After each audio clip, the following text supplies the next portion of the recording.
Sa eksenang ito, naglalakad si Eugene sa kalsada habang tinitingnan ang kanyang telepono. Nakatanggap siya ng mga mensahe mula sa kanyang mga kaibigan na sina Juyuk Jin at Lee Jae-hyung na nag-uusap tungkol sa isang challenger sa isang online game na kasama nila ang pangalan ay Yung Chan. Sa mensaheng iyon, namutawi ang excitement at pagkabigla ng dalawa dahil hindi pa sila nakakakilala ng isang totoong challenger sa personal. Habang tinitingnan ni Eugene ang kanyang telepono, naalala niya ang isang eksena sa isang computer shop kung saan unang nabunyag na si Yung Chan ay isang challenger. Noong una, akala nila Juyuk Jin at Lee Jae-hyung na ito'y biro lamang o isang Smurf account, pero nang kinumpirma ito ni Yung Chan, labis ang kanilang pagkabigla. Sa huli, nagtanong si Eugene kung ano ang ginagawa nila at sinabi na ang kanilang Lord Challenger ay nauuhaw at nagugutom na nagpapahiwatig ng kanyang paggalang at paghanga kay Yung Chan. Sa susunod na bahagi ng eksenang ito, habang patuloy na naglalakad si Eugene at tinitingnan ang kanyang telepono, may bagong mensahe na dumating mula sa kanyang mga kaibigan. Ipinapahayag ni Lee Jae-hyung ang kanyang pagkadismaya sa kakayahan ni Eugene sa laro at sinasabi na kailangan pa nitong mag-practice. Samantalang si Juyuk Jin, binanggit na abala si Yung Chan sa pag-ayos ng mga mali ni Eugene sa laro. Tumugon naman si Yung Chan at ipinaliwanag na si Eugene ay hindi talaga sanay sa paglalaro, kaya natural lamang na hindi ito magaling.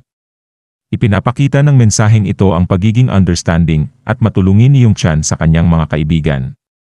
Habang abala si Eugene sa pagbabasa ng mga mensahe, napansin niya si Dayon na naroroon din sa kanyang paligid. Nabanggit ni Dayon kung papawi palang si Eugene, na sinagot naman ni Eugene ng oo. Si Dayon ay bumili ng trash bag at mga snacks, kaya siya na andoon at inalok ni Eugene na buhatin ito para sa kanya. Ngunit tumanggi si Dayon dahil magaan lang daw ang kanyang dala. Naging usapin din ang pakikisalamuha ni Eugene sa kanyang mga kaibigan. Namangha si Dayon kung paano agad nakakahanap ng mga kaibigan si Eugene, lalo na matapos ang isang hindi tiyak na pangyayari na maaaring naging dahilan para iwasan siya ng iba. Nang tanungin ni Dayon kung saan sila nagpunta, sinabi ni Eugene na sa computer shop sila naglaro. Nagulat si Dayon at nagkomento na kahit pala mga tao mula sa ibang bansa ay nagpupunta sa computer shop. Nagpatuloy ang usapan ni Eugene at Dayon. Unang tinanong ni Eugene si Dayon kung okay ba ito sa eskwela, na medyo ikinagulat ni Dayon. Sinagot niya na komportable na siya sa eskwela ngayon, na ikinagaan ng loob ni Eugene. Pagkatapos, tinanong ni Dayon si Eugene kung nagutom na ba ito at kung nakakain na kasama ang kanyang mga kaibigan. Sinabi ni Eugene na may pagkain sa computer shop kung saan sila naglaro. Nang tanungin ni Eugene si Dayon kung siya ay nakakain na, sinabi ni Dayon na hinihintay niya ang kanyang lolo para sabay silang kumain. Sa huli, nag-alok si Eugene na kung pwede siyang sumabay kumain sa kanila ni Dayon at ng kanyang lolo. Medyo nag-alangan si Dayon dahil kakakain lang ni Eugene, ngunit sinabi nito na konti lang ang kanyang nakain kaya't gutom pa siya. Samantala nalipat ang eksena sa bahay kung saan kasama na nila ang kanilang lolo. Pinupuri ng lolo ang kahusayan ni Dayon sa pagluluto, kahit na simple lang ang kanyang niluto, fried eggs, ham, at preheated soup. Pinagtanggol ni Dayon ang kanyang sarili na simple lang ang kanyang ginawa, pero sinabi ng lolo na siya pa rin ang gumawa ng sopas, kaya marapat lang napurihin. Ngumiti lamang si Eugene sa eksena. Tinanong siya ng lolo kung masarap ba ang pagkain, na sinagot naman niya ng oo, masarap. Dahil doon, lalong napasaya ng lolo si Dayon dahil pati si Eugene ay pumuri sa kanyang luto. Habang ngumiti ang lolo at Dayon, naalala ni Eugene ang kanyang buhay noon, ang pagkain sa gitna ng digmaan sa lugar kung saan siya dati. Matapos ang masarap na hapunan, kasama ang kanyang pamilya, tumungo si Eugene sa kanyang kwarto. At napansin niya na tumunog ang kanyang telepono. Ang tumawag ay ang kanyang lieutenant. Simula pa lang ng tawag, ininsist ng lieutenant na tawagin siya ni Eugene na Hyung imbes na lieutenant. Tinanong niya si Eugene kung okay lang ba ito at kung may mga problema ba sa eskwela. Sa puntong ito, napansin ng lieutenant ang katahimikan ni Eugene at agad niyang itinanong kung mayroong malalang nangyari, tulad ng pagpatay. Napakinggan ni Eugene ang iba pang mga sundalong kasama ng lieutenant sa background ng tawag. Sinabi ni Eugene na mayroong konting problema sa eskwela, pero na-resolve na ito agad. Ipinahayag ng lieutenant ang kanyang handang tumulong sa kanya sa oras ng pangangailangan. Tumugon si Eugene na okay na ang lahat at wala nang dapat ipag-alala. Sa isang eksena sa eskwela, pinag-uusapan ni Juyuk-jin, Lee Ya-hyung, at Yong-chun ang kakayahan sa labanan at sa mga laro ni Yoo-jin. Napansin ni Juyuk-jin na wala pa si Lee-jin at nagkomento na magaling ito sa labanan ngunit hindi sa mga laro. Tumugon si Lee Ya-hyung na totoo iyon at tinanong kung sino sa palagay nila ang mananalo sa isang laban sa pagitan ni Lee-jin at Sukjo.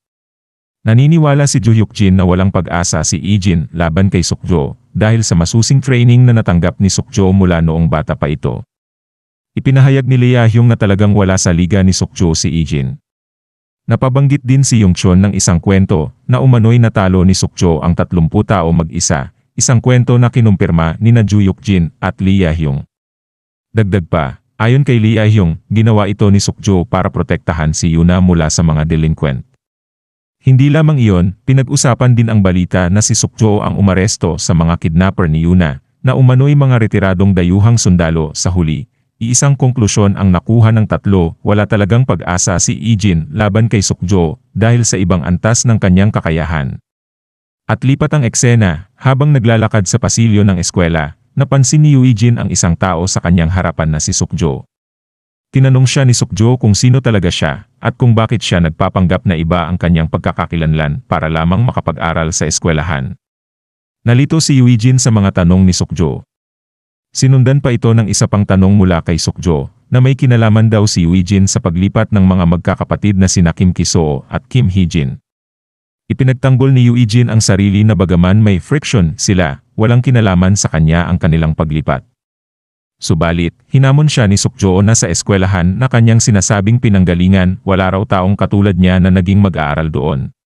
Ang lahat ng ito ay sinabi ni Sukjo habang pinagmamasdan si Yoo-jin, na wala namang ipinapakitang ekspresyon sa kanyang mukha. Nagbago ang eksena at lumipat kay Dayon at Yuna. Dumating si Yuna sa classroom ni Dayon at tinawag ni Dayon si Yuna gamit ang pagkilalang Sunbae, isang termino na ginagamit sa Korea para sa mga nakatatanda o mas matagal na sa isang institusyon tulad ng eskwelahan. Sa eksena, nag-uusap sina Dayon at Yuna. Sinabi ni Dayon na hindi niya inakalang babalik pa si Yuna, na sumagot na kahapon lamang siya dumating. Napag-usapan din nila ang tungkol sa opa ni Dayon na term sa Korea para sa mas matandang kapatid na lalaki. Nagulat si Yuna dahil sa pagkakaalam niya wala siyang opa. Pinaliwanag ni Dayon na akala niya patay na ang kanyang opa kasama ng kanilang magulang 10 taon na ang nakakaraan. Subalit, 6 na buwan ang nakakalipas, nalaman nila na buhay pa pala ito. Naaalala ni Dayon ang oras na nalaman ng kanilang lolo na buhay pa si Lee-jin, ang kanyang opa o mas matandang kapatid na lalaki. Labis na nagulat at naging emosyonal ang kanilang lolo nang malaman ito. Dayon ay ganap na nasindak din. Pinagpatuloy niya ang kanyang kwento kay Yuna, na nagtataka kung bakit hindi sila na-contact ni Lee-jin kung buhay pala ito. Paliwanag ni Dayon, nagkaroon ng amnesia si Lee-jin pagkatapos ng isang aksidente. Kamakailan lamang daw nagsimulang bumalik ang kanyang mga alaala, at sa tulong ng isang kakilala, nakontak na niya ang kanilang pamilya. Ayon kay Dayon, malabo pa ang alaala ni Jin tungkol sa kanila ng kanilang lolo. Ipinahayag ni Yuna ang kanyang pag-aalinlangan kung tunay ngang kapatid ni Dayon ang bumalik na si Lee-jin. Bago ito, kinuwento ni Dayon ang labis na kaligayahan ng kanilang lolo sa pagbabalik ni Jin. Inilahad niya na sobrang tuwa ng kanilang lolo, at umiyak ito hanggang sa maubos ang lakas. Agad rin itong nag-enroll sa mga cooking classes para matutunan ang iba't ibang uri ng pagkain na maaring magustuhan ni Lee-jin na matagal nang nanirahan sa ibang bansa. Kasunod nito, biglaang itinanong ni Yuna kay Dayon kung sigurado ba siya na tunay na opa o mas matandang kapatid ang bumalik na si Lee-jin. Ito ay nagdulot ng gulat kay Dayon na kanina ay ngumingiti pa ng malawak. Pagkatapos magtanong ni Yuna tungkol sa tunay na identidad ni Lee-jin, sinabi ni Dayon na dumaan sila sa DNA test para tiyakin ito. Dagdag pa niya, ayon sa kanilang lolo, kamukha pa rin daw ni Lee-jin ang kanyang sarili noong bata pa siya. Ang sagot na ito ay tila nagdulot ng higit pang pag-iisip kay Yuna, bagaman hindi pa tiyak kung ano ang kanyang iniisip. Nagulat si Yuna nang tanungin siya ni Dayon kung bakit siya interesado sa kanyang opa o mas matandang kapatid. Matapos ang sandaling pagka-shock, binago ni Yuna ang usapan at itinanong kung may girlfriend na ba si Lee-jin. Ito ay nagdulot ng pagkagulat at pagngiti kay Dayon. Samantala nalipat ang eksena kay Yoo-jin at Sukjo sa isang intense na pag-uusap. Si Sukjo, na tila nag-imbestiga na sa nakaraan ni Eugene, ay nag-aakusa na peke ang mga dokumento na isinumite ni Eugene para makapasok sa paaralan. Sinabi niya na ayon sa kanyang investigasyon, wala raw estudyanteng katulad ni Eugene sa paaralang sinasabi nito sa kanyang mga dokumento. Hindi nawala ang ekspresyon sa mukha ni Eugene habang tinatanong ito. Hiningan niya si Sukjo ng konkretong ebidensya sa kanyang mga akusasyon. Naguluhan si Sukjo sa reaksyon ni Eugene, kaya't nagtanong siya kung bakit siya iniimbestigahan. Ang sagot ni Sukjo ay dahil daw sobrang kahina-hinala si Eugene. Nang tanungin ni Sukjo kung ano ang layunin ni Eugene sa pagpapakita sa paaralan na yon, sagot ni Eugene ay upang makabalik sa kanyang pamilya. Pagkatapos ng paliwanag, itinuloy ni Eugene ang kanyang paglalakad, anupat iniwan si Sukjo na nag-iisip at nagtataka. Mapapansin ang determinasyon ni Sukjo na magdala ng ebidensya laban kay Eugene. Iniisip niya na kaya niyang patunayang peke ang dokumento ni Eugene sa loob lamang ng ilang araw. Samantalang si Eugene, na nasa loob ng silid-aralan, ay nagmumuni-muni. Nagtataka siya kung paano nalaman ng dalawang bagong transfer student ang tungkol sa kanya sa loob lamang ng isang araw. Pagkatapos ay lumapit kina Eugene, sina Juyuk-jin at Lee Jae-hyung. Imbitado si Eugene na sumama sa kanila para sa isang laro, ngunit tumanggi ito dahil birthday daw ng kanyang lolo. Pumayag sina Juyuk-jin at Yongchan na ituloy ang laro ng tatlo lamang sila. Sa bagong eksena, nag-uusap sina Sukjo at Yuna tungkol sa investigasyon kay Eugene at Dayon. Sinasabi ni Sukjo na wala siyang pisikal na ebidensya, pero naniniwala siyang peke ang dokumento at posibleng DNA test result na ibinigay ni Eugene sa paaralan. Dagdag pa ni Sukjo, natuklasan niya na grabe ang pagbubuli kay Dayon ni Nakisoo at Heejin sa nakaraang 2 taon. Sabi ni Yuna, mukhang fairy tale ang kwento, ang isang kapatid na matagal nang iniisip na patay ay bumalik pagkatapos ng 10 taon para proteksyonan ang kanyang kapatid sa mga bully. Nagdududa din si Yuna kung bakit hindi tahimik ang pagkilos ni Eugene kung ang layunin niya talaga ay siya mismo. Napag-usapan din nila ang malaking halaga ng perang nakuha mula sa insurance ng plane crash na hindi maikakaila bilang isang posibleng motibo. Sa huli, nabanggit ni Yuna na maaaring nasa panganib si Dayon, lalo na't sila'y nakatira sa iisang bahay. Nalipat ang eksena sa palengke, magkasama sina Eugene at Dayon. Nag-aalinlangan man nagtanong pa rin si Dayon kung ano ang ginawa ni Eugene pagkatapos ng plane crash. Matapos ang maikling katahimikan, sinabi ni Eugene na siya ay may matinding psychological trauma, kaya't hindi siya nakafunction ng maayos.